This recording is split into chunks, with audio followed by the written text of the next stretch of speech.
شروع اللہ کے نام سے جو بڑا مہربان نہایت رحم کرنے والا ہے۔ بسم اللہ الرحمن الرحیم۔ ہر روز یہ سورت 7 مرتبہ پڑھ لو، بیٹے کو کامیاب ہوتا ہوا آپ اپنی آنکھوں سے دیکھو گے۔ محترم ناظرین، سورۃ الکوثر اور الحمدللہ رب العالمین روزانہ پڑھنے کا معمول بنا لیں۔ یہ سورت پڑھنے سے آپ اپنے بیٹے، اپنی اولاد کو کامیاب ہوتے ہوئے دیکھیں گے اور دنیا آپ کے بیٹے کی قسمت پر رشک کرے گی۔ وہ لوگ جو زندگی کے ہر میدان میں اپنی اولاد کو کامیاب دیکھنا چاہتے ہیں تو آج کا یہ وظیفہ لازمی کریں، اور انشاءاللہ اس وظیفے کے فضائل و برکات کی وجہ سے ان کے بیٹے، ان کی اولادیں دنیا کے ہر معاملے میں ترقی کے منازل طے کریں گی۔ یہ اتنا تیز وظیفہ ہے کہ 2 منٹ میں اثر کر جائے گا۔ ناظرین اکرام، یہ وظیفہ زندگی کے ہر مسائل کے حل کے لیے کافی ہے۔ اگر کامیاب زندگی گزارنا چاہتے ہیں تو اس وظیفے کو لازمی کریں۔ وہ لوگ جو دنیا کے تمام مسائل سے تنگ آ چکے ہیں اور اپنی اولاد کی وجہ سے بہت زیادہ پریشانی کا شکار ہیں، وہ دنیا جہان کے تمام کام چھوڑ کے یہ وظیفہ لازمی کریں۔ یہ ایک خاص وظیفہ ہے کہ پڑھنے والا رب کعبہ کو راضی کر لیتا ہے، اور جس بندے سے رب راضی ہو جاتا ہے اس بندے کی ہر پریشانی، ہر مشکل، ہر تنگ دستی ٹل جاتی ہے۔ سورۃ کوثر اور الحمدللہ رب العالمین کے کمالات ہر کوئی جانتا ہے، لیکن اگر کوئی نہیں جانتا تو آج یہ وظیفہ بتائے گئے طریقے سے ایک بار میرے کہنے پر کر کے دیکھیں، آپ تمام وظیفوں کو بھول جاؤ گے۔ صرف ایک بار پڑھنے کی دیر ہے۔ یہ وظیفہ آج تک جس کسی کو بتایا، جس نے پڑھا، رب نے بے شمار رحمتوں برکتوں سے نوازا۔ یہ وہ صورت ہے جس سے آپ کی تمام پریشانیاں ختم ہو جاتی ہیں، اور اس عمل کی برکت سے آپ کی اولاد کی تمام پریشانیاں دور ہو جائیں گی، اور آپ کی اولاد دن دگنی رات چگنی ترقی کرے گی انشاءاللہ۔ ایک صاحب حضرت علی مولا شیر خدا مشکل کشا کی بارگاہ میں حاضر ہوئے اور فرمایا کہ میں تنگ دست ہوں، گھر کے حالات خراب ہیں، بیٹے کا کاروبار نہیں ہے، وہ رزق کی وجہ سے پریشان ہے، تنگ دست ہے۔ مولا علی نے فرمایا جاؤ استغفار کرو۔ ایک دوسرا شخص آیا، کہا میں بے اولاد ہوں، پریشان ہوں، نرینہ اولاد دے دیجئے۔ مولا علی نے فرمایا جاؤ استغفار کیا کرو، جاؤ استغفار کرو۔ ایک تیسرا شخص آیا، اس نے کہا مولا علی میرے گھر میں پریشانیاں ہیں، اپنا مسئلہ بیان کیا۔ مولا علی نے فرمایا جاؤ استغفار کرو۔ وہ تینوں شخص چلے گئے۔ پاس بیٹھے ایک بندے نے مولا علی شیر خدا مشکل کشا سے پوچھا کہ مولا علی آپ کے پاس 3 بندے آئے، تینوں نے اپنے مختلف مسائل پیش کیے، اور آپ نے تینوں کو استغفار کا ہی ذکر کیوں کہا؟ تو مولا علی نے فرمایا کہ آج ہماری تباہی و بربادی کی سب سے بڑی وجہ ہمارے گناہ ہیں۔ اگر کسی کا رزق تنگ ہوتا ہے تو وہ توبہ کرے، اگر پریشانیاں کسی کی جان نہیں چھوڑ رہی تو وہ توبہ کرے، اگر کسی پر آزمائش آتی ہے تو وہ توبہ کرے، اگر کسی کے گھر فاقے ہیں، غربت ہے تو وہ توبہ کرے۔ توبہ کا ذکر، استغفار رب کو راضی کر لیتا ہے، رب کو منا لیتا ہے، اور جس بندے سے رب راضی ہو جاتا ہے پھر اسے مانگنا نہیں پڑتا، اسے غیبی خزانوں سے دے دیا جاتا ہے۔ مولا علی نے فرمایا کہ جب کبھی آپ پر مشکل وقت آ جائے استغفار کرو، اور بعض اوقات انسان سے جانے انجانے میں کوئی ایسا گناہ، کوئی ایسی بات، کوئی ایسا عمل ہو جاتا ہے کہ وہ بندہ رب کی پکڑ میں آ جاتا ہے، اور جب بندہ رب کی پکڑ میں آ جائے تو پھر دنیا کی کوئی جادو جنات، کوئی بھی وظیفے، کوئی اعمال، کوئی بھی عمل آپ کا فائدہ مند نہیں رہتا۔ جب تک آپ اپنے گناہوں کی سچی توبہ نہیں کر لیتے آپ کامیاب ہو ہی نہیں سکتے۔ اس لیے خدا را آپ نے سب سے پہلے اپنے گناہوں کی سچی توبہ کرنی ہے۔ محترم ناظرین، یہ کامیابی کا راز آپ کو بتا رہا ہوں۔ میں لوگوں کے وظائف سنتا ہوں، لوگ بڑے بڑے وظائف بتاتے ہیں، بڑے بڑے درس دیتے ہیں، لیکن خدا را ہم میں سے، آپ میں سے بہت سے لوگ ان باتوں کو پہلے سے جانتے ہیں۔ مقصد کیا ہے کہ کوئی ایسا عمل بتا دیا جائے جو ہمیں واقعی کامیاب کر دے۔ تو استغفار ایک ایسا عمل ہے جو ہمیں گناہوں سے چھٹکارا دلا سکتا ہے۔ ناظرین اکرام، ہمارے گناہ ہی ہیں جس کی وجہ سے ہماری تباہی و بربادی بڑھتی جا رہی ہے اور ختم ہونے کا نام نہیں لے رہی۔ آپ اس تباہی و بربادی سے بچنا چاہتے ہیں تو استغفار کی کثرت کریں۔ استغفار کے لغوی معنی مغفرت طلب کرنا ہے، اور مغفرت گناہ کے شر سے بچنے کو کہتے ہیں۔ دین اسلام میں استغفار کی بڑی اہمیت ہے، اور قرآن کریم میں بہت ساری آیات موجود ہیں جو مغفرت و استغفار کے بارے میں بتاتی ہیں۔ کچھ آیات اس کے بارے میں حکم دیتی ہیں، کچھ اس کی طلب کے بارے میں ہیں، اور کچھ اس کی تعریف بیان کرتی ہیں۔ سورۃ النساء میں اللہ رب العزت نے نبی محترم محمد صلی اللہ علیہ وآلہ وسلم کو حکم دیا اور فرمایا، اور اللہ تعالیٰ سے بخشش مانگو، بے شک وہ بخشش کرنے اور مہربانی کرنے والا ہے۔ سورۃ المزمل میں رب کریم نے مومنوں کو اس بارے میں حکم دیا، اور اللہ تعالیٰ سے بخشش طلب کرتے رہو، یقیناً وہ بخشنے والا مہربان ہے۔ ختم المرسلین صلی اللہ علیہ وآلہ وسلم کا فرمان ہے، اور میں اللہ سے دن میں 100 بار بخشش مانگتا ہوں، جس سے استغفار کی اہمیت و افادیت واضح ہوتی ہے۔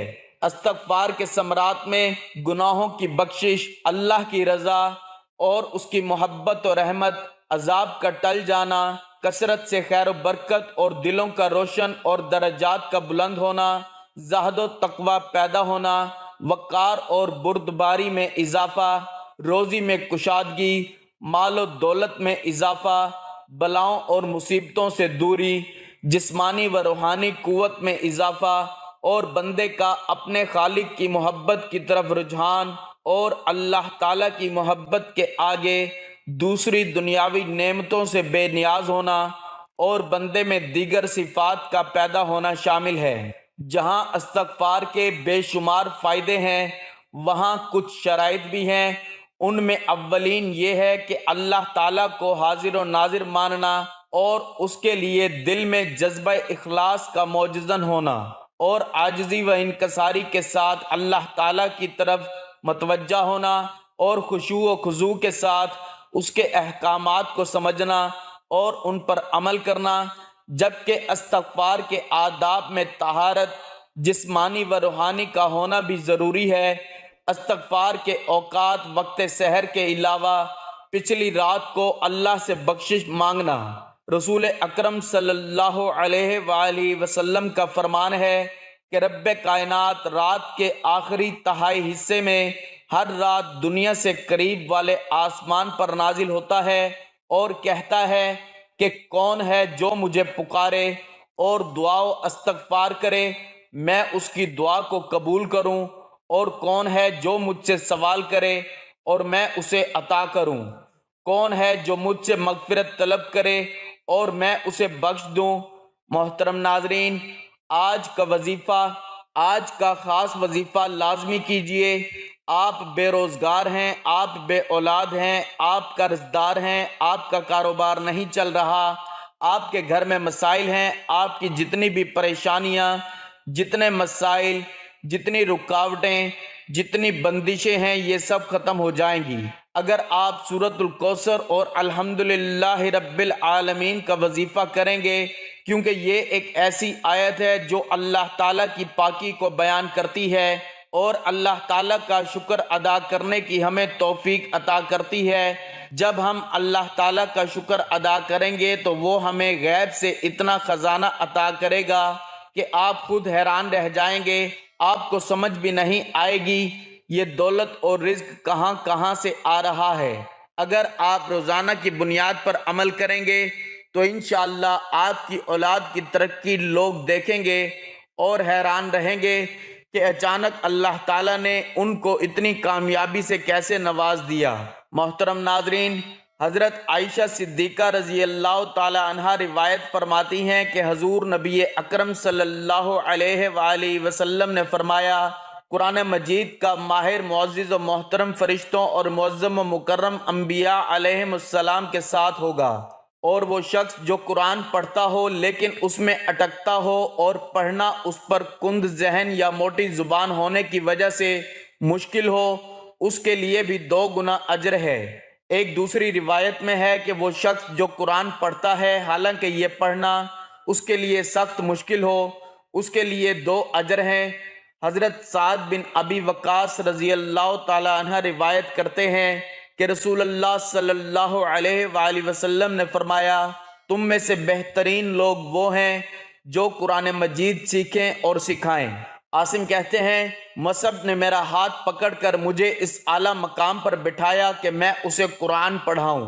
حضرت ابو موسیٰ اشعری رضی اللہ تعالیٰ عنہ سے روایت ہے کہ حضور نبی اکرم صلی اللہ علیہ وآلہ وسلم نے فرمایا، جو بندہ مومن قرآن مجید پڑھتا رہتا ہے اس کی مثال مالٹا کی طرح عرب کے ایک لذیذ پھل کی سی ہے جس کی خوشبو بھی اچھی اور مزہ بھی خوب اور پاکیزہ ہوتا ہے، اور وہ بندہ مومن جو قرآن نہیں پڑھتا اس کی مثال خشک کھجور کی سی ہے جس میں خوشبو تو نہیں ہوتی البتہ ذائقہ شیریں ہوتا ہے، اور وہ منافق جو قرآن مجید پڑھتا ہے اس کی مثال ریحانہ گلاب کے پھول کی سی ہے کہ اس کی خوشبو اچھی اور ذائقہ کڑوا ہوتا ہے، اور اس منافق کی مثال جو قرآن پاک کی تلاوت نہیں کرتا حنظلہ تمہ کی سی ہے کہ اس میں خوشبو بالکل نہیں ہوتی اور ذائقہ بھی کڑوا ہوتا ہے۔ ایک اور روایت میں منافق کے بجائے فاجر یعنی بدکار کے الفاظ ہیں۔ حضرت ابو ہریرہ رضی اللہ تعالیٰ عنہ سے روایت ہے کہ حضور نبی اکرم صلی اللہ علیہ وآلہ وسلم نے فرمایا، حسد، رشک تو بس 2 آدمیوں سے ہی کرنا جائز ہے۔ پہلا وہ شخص جسے اللہ تعالیٰ نے قرآن پڑھنا و سمجھنا سکھایا تو وہ رات اور دن کے اوقات میں اس کی تلاوت کرتا ہے، اس کا پڑوسی اسے قرآن پڑھتے ہوئے سنتا ہے تو کہہ اٹھتا ہے کہ کاش مجھے بھی اس کی مثل قرآن عطا کیا جاتا تو میں بھی اسی طرح عمل کرتا جس طرح یہ کرتا ہے۔ اور دوسرا وہ شخص جسے اللہ تعالیٰ نے مال بخشا ہے اور وہ اسے اللہ تعالیٰ کی راہ میں صرف کرتا ہے، دوسرا شخص اسے دیکھ کر کہتا ہے کاش مجھے بھی اتنا مال ملتا جتنا اسے ملا ہے تو میں بھی اسی طرح عمل کرتا جس طرح یہ عمل کرتا ہے۔ محترم ناظرین، اولاد کی کامیابی میں ہی والدین کی خوشی ہے۔ اس میں کوئی شک و شبہ نہیں کہ ایک باپ اپنی اولاد کے لیے اپنی زندگی تک قربان کر لیتا ہے، بلکہ اگر یہ کہوں کہ اپنی خوشیاں ہی قربان کر کے خوشیاں حاصل کرتا ہے تو یہ غلط نہیں ہوگا۔ اگر معاشرے میں دیکھیں تو ہر ماں باپ کی خواہش ہوتی ہے کہ اس کا بیٹا یا بیٹی پڑھ لکھ کر بڑا بنے اور ماں باپ کا نام روشن کرے، مگر ضروری نہیں اکثر ایسا ہو، لیکن بحیثیت والدین ہمیں اچھے کی امید لگانی چاہیے۔ آج اس باپ کی کہانی بیان کر رہا ہوں جس کا بچہ پاس تو ہوا مگر نمبر انتہائی کم تھے۔ باپ کو دکھ بہت ہوا مگر بیٹے سمیت کسی کو محسوس نہیں ہونے دیا، اور بیٹے کا ہاتھ پکڑ کر ساتھ لے گیا اور ایک بیکری سے مٹھائی لی اور واپس گھر آیا، اور پھر بیٹے کو ساتھ لے کر محلے کے ایک ایک گھر میں مٹھائی تقسیم کرتا گیا اور ساتھ میں کہتا رہا، یہ دیکھو میرا بیٹا پاس ہو گیا ہے، 36% نمبر لیے ہیں، آج میں خوش ہوں، میرا بیٹا اتنے اچھے نمبروں سے پاس ہو گیا ہے۔ یہ دیکھ کر محلے والے بھی حیران ہو گئے کہ 36% نمبر پر اتنی خوشی، لیکن کوئی کچھ نہ کہہ سکا، مٹھائی جو کھانی تھی۔ اب بچہ دل میں خوش ہوا کہ اس نے اتنے اچھے نمبر لیے ہیں، اس کا جذبہ آسمان کی بلندیوں کو چھونے لگا، اور اس نے دل میں سوچا کہ اب اور محنت کر کے اپنے باپ کو اور خوش کروں گا، اور پھر اس بچے میں ایک نیا جذبہ پیدا ہوا اور اس نے دل لگا کر پڑھائی شروع کی، اور اگلے امتحان میں اس نے اچھے نمبر لیے، اور یوں اگلے سال سکول ٹاپ کر گیا۔ یوں اگر تمام والدین سوچ کو بدلیں، نہ کہ بچوں کو ٹارچر کریں، جسے بچے ذہنی طور پر مفلوج ہو جاتے ہیں اور پڑھائی سے متنفر ہو جاتے ہیں۔ لہٰذا ہمیں بچوں کی ترقی چاہیے تو ان کی ذہنی ترقی ضروری ہے، تب جا کے ہمیں نتائج ملیں گے۔ اللہ جل شانہ نے آپ صلی اللہ علیہ وآلہ وسلم کے دنیا میں تشریف لانے کے بعد سے قیامت تک کے انسانوں کی ہدایت کے لیے اپنی کتاب قرآن مجید نازل فرمائی ہے۔ قرآن مجید دنیا کی واحد ایسی کتاب ہے جس میں قیامت تک کے انسانوں کے لیے اللہ جل شانہ کی رضا کے مطابق زندگی گزارنے کے احکامات موجود ہیں۔ جو شخص قرآن مجید کے احکامات کے مطابق زندگی گزارے گا وہی صراط مستقیم پر چلنے والا ہوگا۔ مادہ پرستی اور نفسا نفسی کے اس دور میں ہر انسان کسی نہ کسی قسم کی پریشانی میں مبتلا ہے اور سکون کی تلاش میں ہے۔ ویسے تو زندگی میں سکون قائم رہنے اور کوئی پریشانی نہ آنے کی انسانی خواہش ہمیشہ سے رہی ہے، لیکن افراتفری کے اس دور میں سکون کے کچھ لمحے میسر آنے کی تمنا کچھ زیادہ ہی بڑھ گئی ہے۔ اگر آپ زندگی میں سکون حاصل کرنا چاہتے ہیں تو آپ کو ایسے اصول اپنانے ہوں گے جو آپ کو پرسکون اور خوشگوار زندگی فراہم کر سکیں۔ قرآن پاک جو اللہ کی پاکیزہ کتاب ہے اور ہماری ہدایت اور کامیابی کے لیے اتاری گئی ہے، اس میں اللہ پاک نے جہاں اپنی وحدانیت، نبوت اور رسالت بیان کی ہے اور دینی اور دنیاوی کامیابی کے لیے سماجی اور معاشرتی آداب کو بیان کیا، وہیں زندگی کو خوشگوار بنانے کے حوالے سے بھی رہنما اصول بیان کیے ہیں۔ ان اصولوں کو جان کر اگر ان پر عمل کیا جائے تو زندگی کی بہت سی پریشانیوں اور مشکلات کو ختم کر کے اسے خوشگوار بنایا جا سکتا ہے۔ پارہ 26 سورۃ حجرات میں اللہ رب العزت نے ان الفاظ کے ساتھ یہ اصول ارشاد فرمایا ہے: اے ایمان والو، بہت زیادہ گمان کرنے سے بچو، بے شک کوئی گمان گناہ ہو جاتا ہے، اور پوشیدہ باتوں کی جستجو نہ کرو اور ایک دوسرے کی غیبت نہ کرو۔ کیا تم میں سے کوئی پسند کرے گا کہ اپنے مرے ہوئے بھائی کا گوشت کھائے تو یہ تمہیں ناپسند ہوگا۔ اسلام نے یہ بات واضح کر دی ہے کہ جس دنیا میں تم ہو وہ عارضی، مختصر اور ناپائیدار ہے، اور اس میں تمہارا قیام و قرار بھی بہت تھوڑا ہے۔ اس کے مقابلے میں ایک اور دنیا جسے آخرت کہا جاتا ہے وہ پائیدار اور کبھی نہ ختم ہونے والی ہے۔ وہاں کا قیام و قرار بھی طویل اور ہمیشہ باقی رہنے والا ہے۔ قرآن مجید میں ارشاد ہے: اور دنیا کی یہ زندگی تو محض عارضی، مختصر اور کھیل تماشا ہے، البتہ آخرت کے گھر کی زندگی ہی حقیقی زندگی ہے۔ کاش یہ جانتے ہوتے۔ یہ معلوم ہو جانے کے بعد کہ دنیا بھی عارضی ہے اور یہاں کا قیام بھی عارضی ہے، اس کے باوجود مستقل اسی میں پڑ جانا نادانی بلکہ بے عقلی کی علامت ہے۔ انسان خوب جانتا ہے کہ اسے موت آ کر رہے گی اور پھر پل بھر میں اس کی خواہشات کا خاتمہ ہو جائے گا، دنیا چھوٹ جائے گی اور دنیا والے اس سے بچھڑ جائیں گے۔ اس کے باوجود وہ غیر ضروری کاموں میں الجھا ہوا ہے۔ کامیاب زندگی کے لیے ضروری ہے کہ مختصر وقت کو کام میں لایا جائے اور پل پل اس کی حفاظت کی جائے۔ آخرت ہمیشگی کی جگہ ہے اور وہاں کی زندگی دائمی ہے، تو ہوش مندی کا تقاضا یہ ہے کہ اپنی پوری توجہ اور فکر اسی کی طرف منتقل کرے اور اس کے حصول کے لیے اس دنیاوی زندگی کا استعمال کرے۔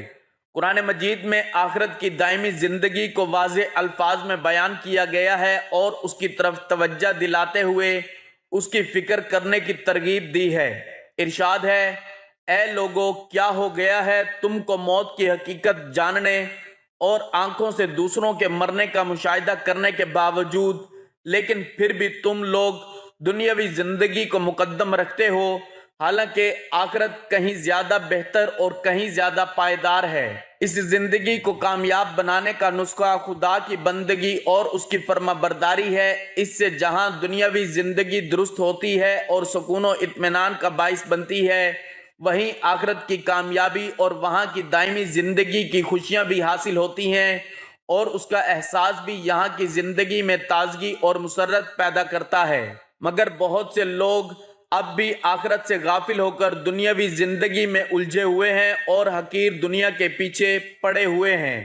قرآن مجید نے ان لوگوں کو جو آخرت سے غافل ہو کر دنیا سے چمٹ جاتے ہیں اور اپنی غفلت سے باخبر ہونا نہیں چاہتے، ان پر افسوس ظاہر کیا ہے اور ان سے پوچھا ہے کیا تم آخرت کے مقابلے میں دنیاوی زندگی پر راضی ہو چکے ہو؟ اگر ایسا ہے تو یاد رکھو کہ دنیاوی زندگی کا مزہ آخرت کے مقابلے میں کچھ بھی نہیں مگر تھوڑا ہے۔ دنیاوی زندگی کا قیام بہت تھوڑا اور مختصر ہے۔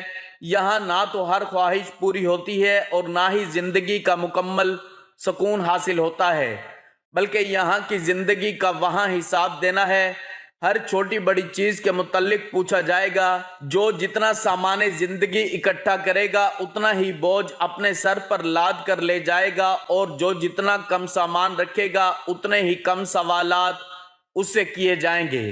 محسن انسانیت صلی اللہ علیہ وآلہ وسلم نے تعلیم دی ہے کہ انسان زیادہ کی فکر نہ کرے بلکہ کم سے کم چیزوں پر قناعت کرے، کیونکہ دنیا اس کے لیے مسافر خانہ ہے اور مسافر اتنا ہی سامان اپنے ساتھ رکھتا ہے جتنے کی ضرورت ہو۔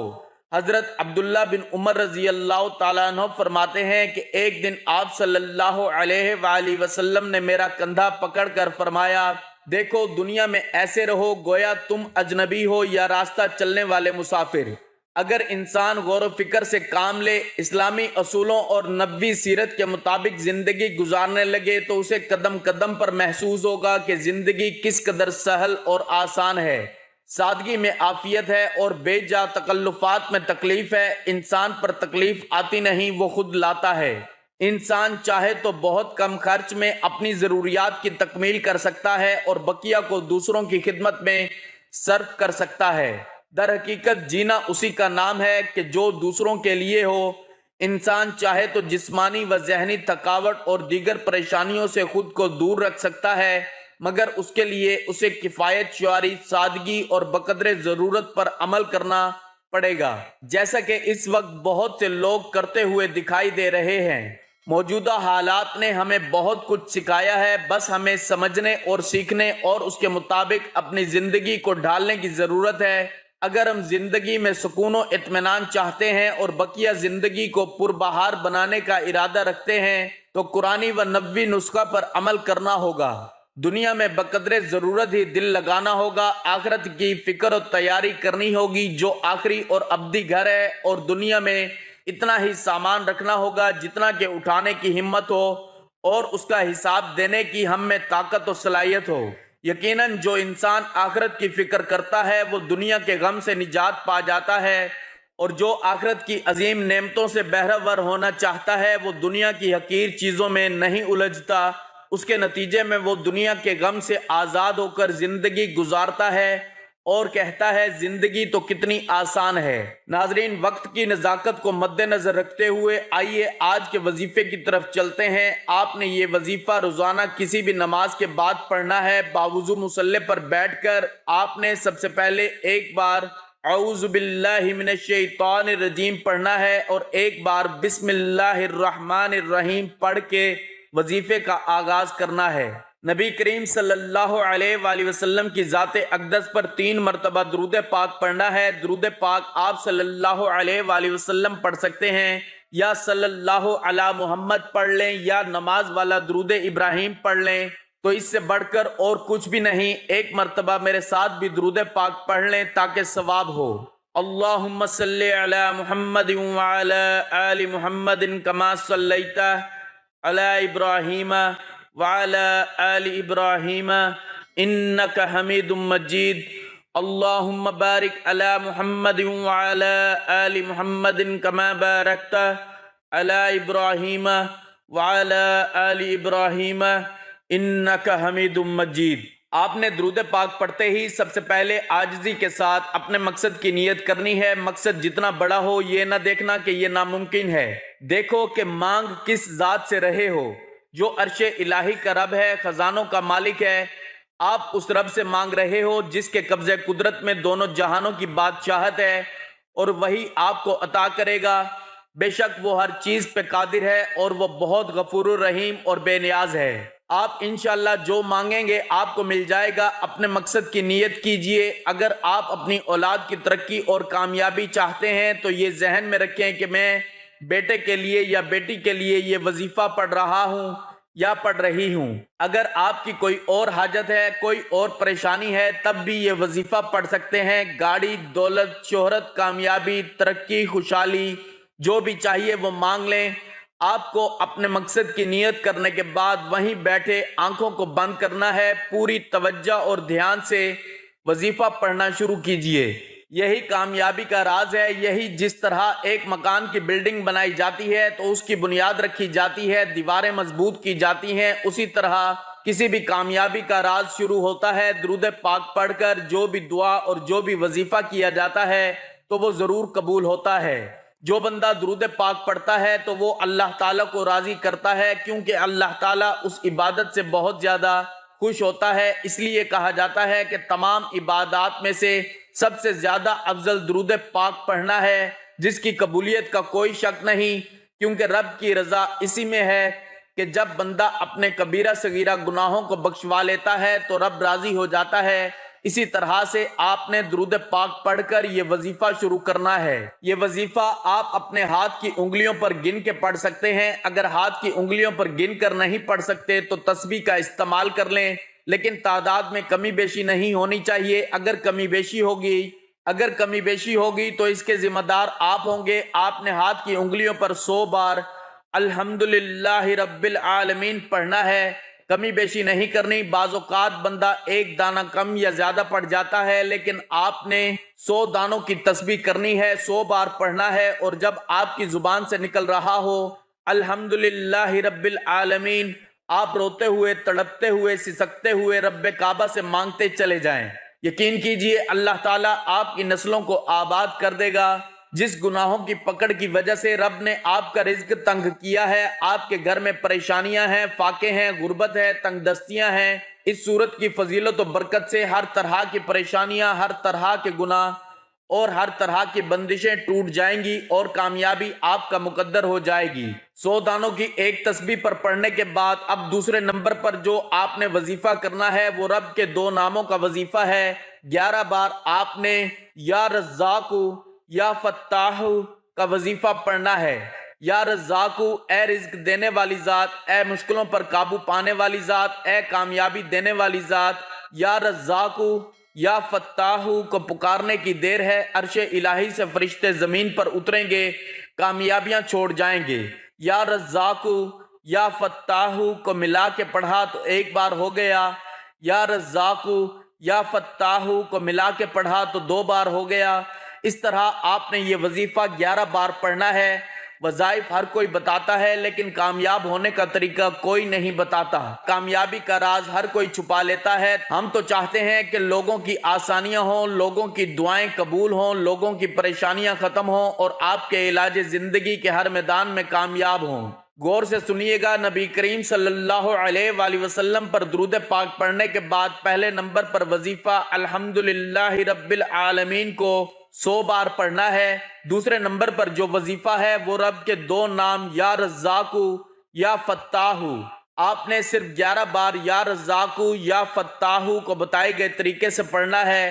اب تیسرے نمبر پر آخری جو وظیفہ ہے، آپ نے صرف اور صرف 3 بار سورۃ کوثر پڑھنی ہے۔ اِنَّا أَعْطَيْنَاكَ الْكَوْثَرَ فَصَلِّ لِرَبِّكَ وَانْحَرْ إِنَّ شَأْنِيَكَ هُوَ الْأَبْتَرُ۔ 3 بار سورۃ کوثر پڑھ کر آخر میں 3 بار وہی درود پاک پڑھنا ہے جو وظیفہ شروع کرتے وقت پڑھا تھا، اور وظیفہ مکمل کر دینا ہے۔ اب کامیابی کا کیا راز ہے، اس کو پڑھ کے اپنے رب کا شکر ادا کیا اور اس کی پاکی بیان کر کے اپنے گناہوں کو بخشوا لیا۔ اب رب راضی ہے، اب انعام لینے کا وقت ہے۔ یا رزاق سے رزق مل جائے گا، رزق کے 300 دروازے کھل جائیں گے۔ یا فتاح سے کامیابی آپ کا مقدر ہو جائے گی، رکاوٹیں، بندشیں ہٹ جائیں گی اور آپ پر رحمتوں، برکتوں کی برسات ہوگی۔